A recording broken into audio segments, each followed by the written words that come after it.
जुर्म कभी एक पल में पैदा नहीं होता, ये धीरे धीरे पनपता है, किसी सोच में तो किसी लालच में या फिर किसी टूटे हुए भरोसे में। रात के सन्नाटे में जब शहर की रफ्तारें थम जाती है, तब उभरती है वो कहानियां जो अक्सर खामोश होते हुए भी चीखती है। अक्सर जो चेहरे दिन के उजाले में आम नजर आते हैं, वही रात के अंधेरे में खौफ का दूसरा नाम बन जाते हैं। नमस्कार, मैं हूं आपके साथ याशिका और आप देख रहे हैं स्वराज एक्सप्रेस की खास पेशकश हवालात। तो शुरू करते हैं आज का खास कार्यक्रम।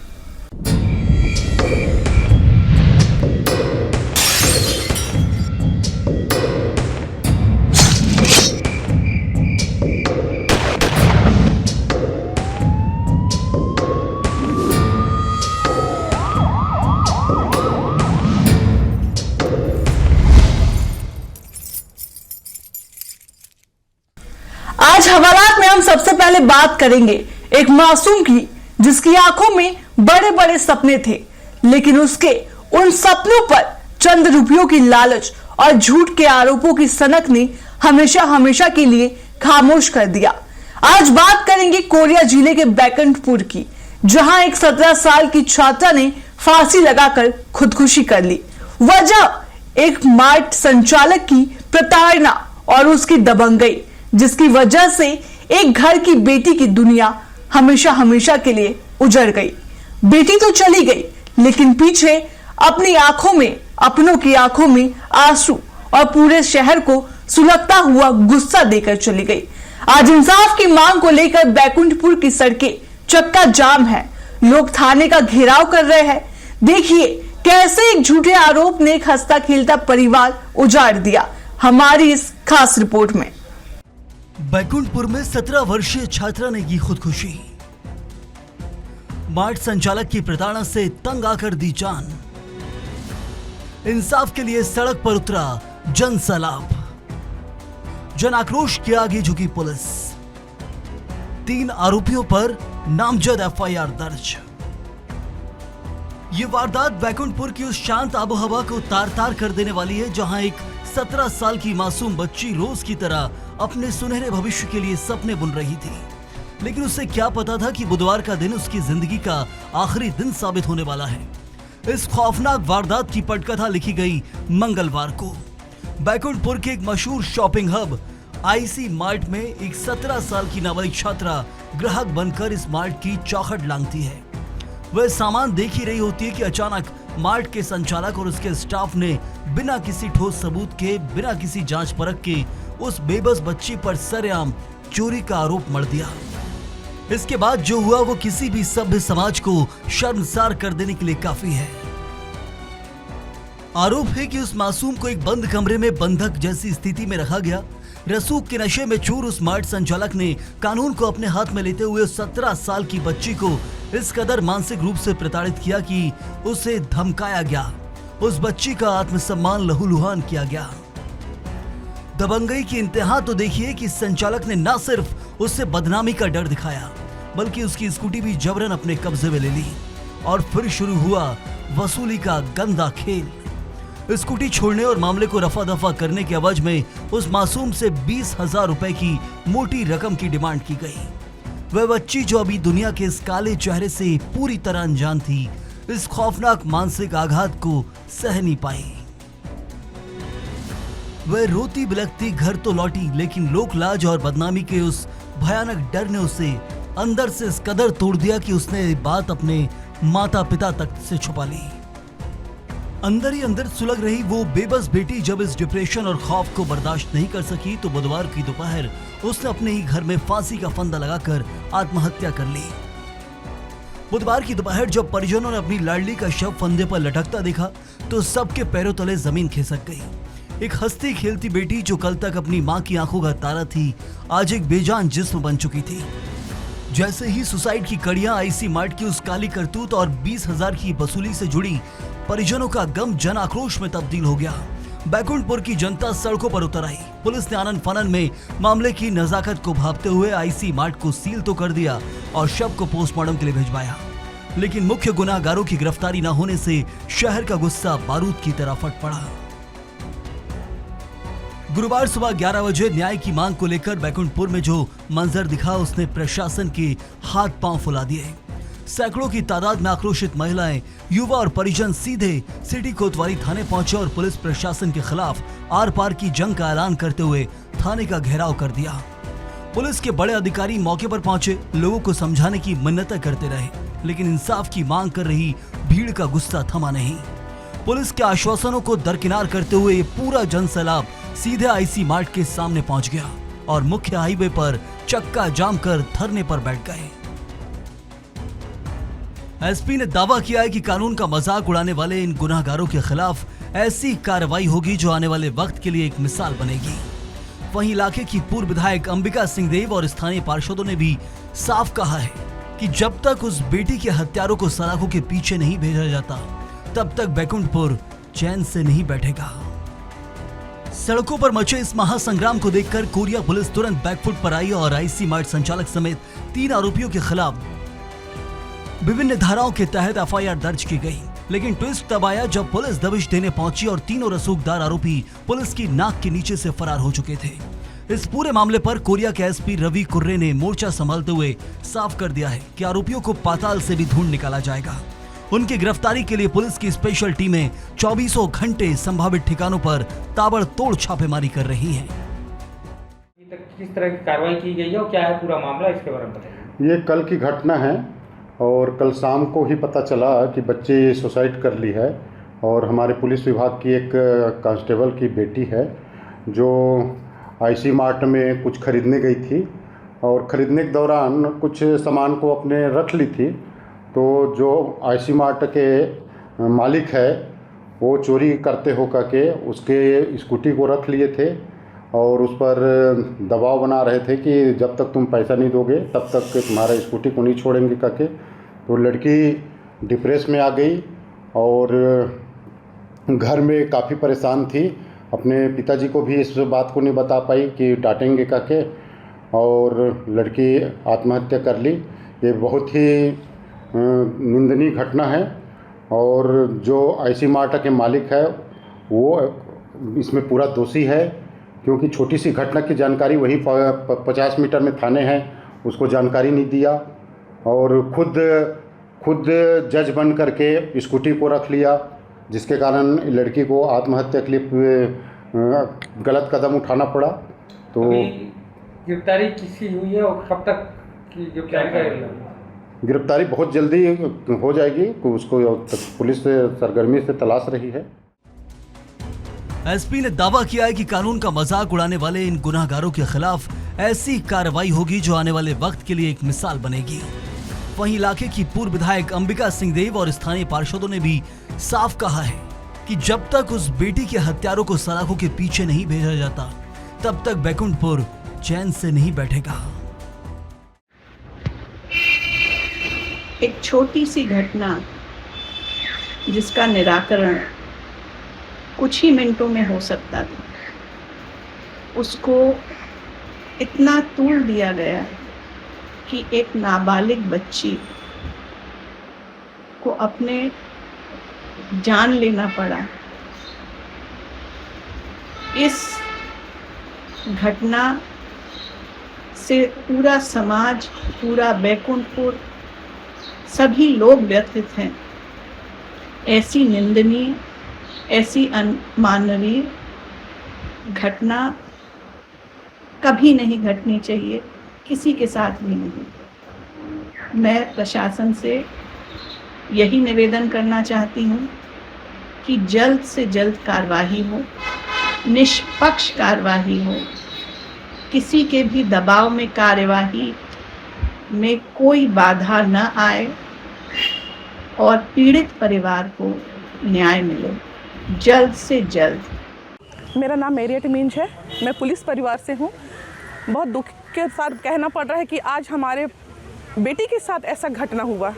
मैं चाहती हूँ उसको कड़ी से कड़ी सज़ा मिले और उसको, मैं सोचती हूँ जैसा हमारी बच्ची इस दुनिया में नहीं है वो भी इस दुनिया से चले जाए, तब उसके परिवार को पता चलेगा कि आज हमारे परिवार में कैसा हो रहा है। पुलिस परिवार पूरा शहर का सुरक्षा कर रहा है और आज हमारी बच्ची के साथ इस टाइप का घटना हुआ है। बहुत दुख लग रहा है कि हम अपनी बात को बताने में भी बोलने ही नहीं पा रहे हैं, इतना मतलब तकलीफ है। कहीं ना कहीं मानते हैं अपराधियों का हिम्मत बढ़ता जा रहा है लगातार। जी बढ़ते जा रहा है। ये बढ़ता ही जा रहा है। अब देखना यह है कि खुद को कानून से ऊपर समझने वाले ये तीन चेहरे कब तक पुलिस की गिरफ्त में आते हैं और हवालात की सलाखें इनका स्वागत करती हैं। कोरिया जिला के बैकुंठपुर में 17 वर्षीय नाबालिग छात्रा की आत्महत्या का मामला अब जन आक्रोश का कारण बन गया है। इस मामले को लेके मृतक छात्रा के परिजन और शहर वासियों के द्वारा सिटी कोतवाली का घेराव किया गया।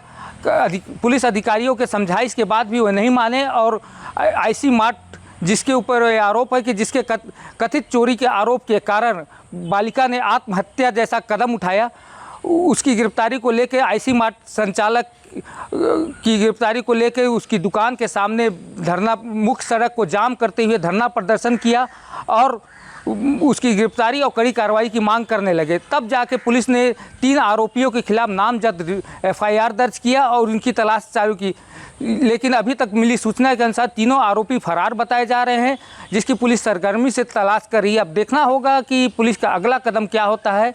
फिलहाल स्वराज एक्सप्रेस के कोरिया से विशाल सिंह की रिपोर्ट। कहते हैं सगा भाई ढाल होता है, हर मुसीबत में आगे खड़े होने वाला रक्षक होता है, लेकिन जब रक्षक ही भक्षक बन जाए, जब एक ही कोख से जन्मे 2 सगे भाई एक दूसरे के खून के प्यासे हो जाए तो रिश्तों पर से विश्वास उठ जाता है। आज हम बात करेंगे मध्य प्रदेश की आर्थिक राजधानी इंदौर की, जहां रिश्तों के कत्ल की एक ऐसी खौफनाक रूह कपा देने वाली वारदात सामने आई है जिसने सबको संद कर रख दिया है। बाणगंगा इलाके में एक कलयुगी भाई ने रिश्तों को कलंकित करते हुए अपने ही सगे भाई की बेरहमी से हत्या कर दी। मामूली सी बात पर शुरू हुआ यह विवाद खूनी खेल में बदल गया।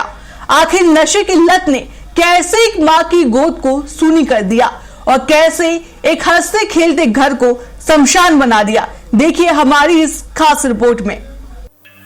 इंदौर में रिश्तों का कत्ल, सगे भाई ने भाई को उतारा मौत के घाट। भागीरथपुरा में मामूली विवाद बना खूनी संघर्ष। शराब की लत ने उजाड़ा हंसता खिलता परिवार। अस्पताल से लौटी मां के उड़े होश। फर्श पर बिखरा था बेटे का खून।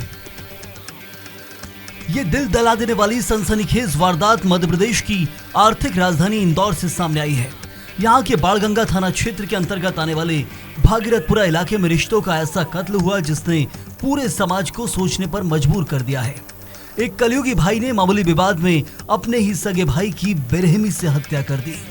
इस खौफनाक घटना के बाद से पूरे इलाके में सन्नाटा पसरा हुआ है और लोग सन्न हैं। ये खूनी खेल बुधवार और गुरुवार की दरमियानी रात को खेला गया। वारदात के समय घर में इन दोनों भाइयों के अलावा कोई और मौजूद नहीं था। परिवार के बाकी सदस्य किसी काम से अस्पताल गए हुए थे। इसी सूनेपन के बीच दोनों भाइयों की वो सबसे बुरी लत सामने आई जो इस पूरे हंसते खेलते परिवार की तबाही का कारण बनी। परिजनों के अनुसार दोनों भाइयों को शराब पीने की बहुत बुरी आदत थी और आए दिन नशे की हालत में उनके बीच विवाद होना एक आम बात बन चुकी थी। उस काली रात भी दोनों भाइयों ने जमकर शराब पी रखी थी और नशे के सुरूर में दोनों के बीच किसी घरेलू बात को लेकर बहस शुरू हो गई। देखते ही देखते ये कड़वाहट हाथापाई में बदल गई और एक भाई के सिर पर खून सवार हो गया। गुस्से और नशे में अंधे हो चुके भाई ने अपने ही सगे भाई पर जानलेवा हमला कर दिया। उसने उसे इतनी बेरहमी से पीटा और गंभीर चोटें पहुंचाई कि उसने मौके पर ही तड़प तड़प कर दम तोड़ दिया। इस खौफनाक वारदात का सबसे चौंकाने वाला पहलू अगली सुबह सामने आया। गुरुवार की सुबह जब बूढ़ी मां और परिवार के बाकी लोग अस्पताल से वापस लौटे तो घर का दरवाजा खुलते ही उनके पैरों तले से जमीन खिसक गई। सामने फर्श पर उनके बेटे की खून से लथपथ लाश पड़ी थी। हैरान करने वाली बात यह थी कि सगे भाई की हत्या करने के बाद भी आरोपी भाई डर कर मौके से भागा नहीं, बल्कि वह लाश के पास ही मौजूद रहा। मैं अभी 10 महीने हुए यहाँ पर आने के। पहले नीचे रहती थी, 17-18 साल रही नीचे। तो यहाँ पर बाबा यादव के नीचे इधर। मौत जिसकी हुई है वो कौन है? क्या वो मेरा लड़का है, बीच वाला। क्या नाम है उनका? संदीप धर्म। क्या हुआ उनके साथ? पता नहीं, अब सर मैं तो थी नहीं 4-5 दिन से। 4-5 दिन से थी नहीं मैं। मैं चला चली गई थी टेंशन में, मेरा लड़ाई झगड़ा करते ही आपस में, तो मैंने तो 2-4 दिन अपने छोरे को लेके अलग रहने बेटे चले। कितने हैं आपके? 3 लड़के हैं। अच्छा, एक की मौत हो गई है। हाँ। एक को पुलिस भी एक लेकर गई, क्यों लेकर गई? हाँ, पता नहीं अब क्या नाम उसका, क्या नाम है जिसको पुलिस ले गई? अजय। अजय नाम। बॉडी किस कंडीशन में आपने क्या देखा अंदर? बस आई तो ऐसा पड़ा हुआ था, जैसा अभी पड़ा है, जैसा ये चोट वोट लगी, ऐसा खून का धब्बा पड़ा है, तीनों पे पड़ा था ऐसा। मारा है किसी ने, लगता है? पता नहीं, मालूम नहीं मेरे को, सब में थी नहीं तो मेरे को कैसे मालूम। मैं आई तो लड़ाई झगड़े किससे होते थे उनके? ये आपस में दोनों लड़ते थे, और कोई नहीं। किस बात को लेकर दोनों लड़ते यही थे? दारू के पीछे। शराब पीते थे दोनों? हाँ, दोनों शराब पीते थे। अभी इसने लोन लिया था 60,000 का। मां की चीख पुकार सुनकर आसपास के पड़ोसी तुरंत वहां इकट्ठा हो गए और तुरंत वाणगंगा थाना पुलिस को इसकी सूचना दी गई। खबर मिलते ही पुलिस की टीम मौके पर पहुंची। पुलिस ने घटना स्थल से साक्ष्य जुटाए और शव को पंचनामा कराकर पोस्टमार्टम के लिए जिला अस्पताल भिजवाया। तो वहीं पुलिस ने त्वरित कार्रवाई करते हुए हत्यारे भाई को मौके से गिरफ्तार कर लिया। बाणगंगा थाने के एएसआई विजय कुमार सिसोदिया ने मामले की पुष्टि करते हुए बताया कि प्राथमिक जांच में हत्या की वजह शराब के नशे में हुआ आपसी घरेलू विवाद सामने आया है। किसकी हत्या हुई? ये एक संदीप पिता अनिल धर्म, उम्र 35 साल करीबन, बाबा यादव वाली गली में रहता है। ये घर पे 2-3 भाई लोग रहते हैं, शराबी प्रकृति के थे, आप उसमें भी कई बार झगड़े उगड़े करते रहते थे। तो प्रथम दृष्टया ये पाया गया कि अन्य संदीप ये मृत हालत में मिला है। अभी मर्ग कायम कर इसमें अग्रिम वैधानिक कार्रवाई की जा रही है। कस्टडी में भी लिया है किसी को? अभी इसके भाई को पूछताछ के लिए रखा है, देखते हैं उसमें क्या अग्रिम वैधानिक कार्रवाई में क्या आता है। क्या लगता है भाई ने मारा है क्या? नहीं, ये तो अभी संभवतः कहना थोड़ा सा उसके दायरे से बाहर है। जांच के बाद जो भी तथ्य आएंगे उसके हिसाब से वैधानिक कार्रवाई की जाएगी। इस संबंध में अभी कोई जानकारी नहीं मिली है। अभी इनके परिजनों से और माताओं में, इनकी जो माँ है, भाई, इनसे पूछताछ की जा रही है। चोट के निशान लिए हैं? हाँ, चोट के निशान भी दिखाई दे रहे हैं। सिर पे के आसपास हाथ पे चोट दिख रही है मुझे टोटल। अब देखते हैं इसमें जो भी वैधानिक कार्रवाई होती है उसमें अग्रिम वैधानिक कार्रवाई के अनुसार करेंगे। जिसको आपने कस्टडी में लिया उसने कुछ बताया? उसका कब से विवाद हुआ था, शराब के नशे में था? नहीं, अभी तो उसने ऐसा कुछ बताया नहीं है, पूछताछ कर रहे हैं उससे, देखते हैं। परिजन तो बता रहे कि शराब के लिए अधिकतर लड़ते रहते हैं। हाँ, ऐसा है कि सुनने में पहले भी आया था कि बार-बार लड़ते हैं। इनके खिलाफ वैधानिक कार्रवाई भी की गई है पहले भी। पुलिस ने आरोपी भाई के खिलाफ हत्या की संगीन धाराओं में मामला दर्ज कर उसे गिरफ्तार कर लिया है। पुलिस अब आरोपी से कड़ाई से पूछताछ कर रही है ताकि हत्या की असली वजह और साफ हो सके। लेकिन इस एक रात के गुस्से और नशे की लत ने एक माँ की पूरी दुनिया उजाड़ दी, जिसका एक बेटा शमशान चला गया और दूसरा बेटा अब जिंदगी भर जेल की काल कोठरी में रहेगा। रिश्तों में जब दरारें आ जाएं तो उसका अंजाम भी भयानक होता है। 2 भाइयों के बीच में आई दरारें जान की दुश्मन तक बन गई। बड़े भाई ने छोटे भाई को मौत के घाट उतार दिया। बताया जा रहा है कि संदीप और अजय घर में अकेले थे और माँ और बड़ा भाई बाहर गए हुए थे। दोनों के बीच में किसी बात को लेकर विवाद हुआ और विवाद इतना बड़ा कि अजय ने संदीप को मौत के घाट उतार दिया। हैरानी की बात यह कि हत्या करने के बाद भी संदीप घर में ही मौजूद रहा। जब माँ और बड़ा भाई घर पहुंचे तो उन्होंने जो वहाँ की स्थितियां देखी वो देखकर हैरान रह गए और उसके बाद पूरी जो जानकारी है वो पुलिस को दी। पुलिस मौके पर पहुंची, आरोपी को हिरासत में लिया और छोटे भाई का पोस्टमार्टम कराकर सब परिजनों को सौंप दिया। माँ और पुलिस के मुताबिक दोनों भाई शराब पीने के आदी थे और शराब के लिए दोनों के बीच में देर रात विवाद हुआ था और विवाद इतना बड़ा कि वो हत्या तक पहुंच गया। फिलहाल ऋतिक रोशन के साथ अखिलेश सेन, स्वराज एक्सप्रेस, इंदौर। तो आपने देखा कैसे एक छोटी सी गलती या एक पल का लालच जिंदगी को बर्बाद कर सकता है। याद रखिए, कानून की नजरों से कोई भी बच नहीं पाया। अगर आप सुरक्षित रहना चाहते हैं तो सावधान रहिए, सतर्क रहिए। हम फिर लौटेंगे एक नई कहानी के साथ, एक नए खुलासे के साथ। हवालात में आज के लिए बस इतना ही। देश और दुनिया की तमाम खबरों के लिए देखते रहिए स्वराज एक्सप्रेस। नमस्कार।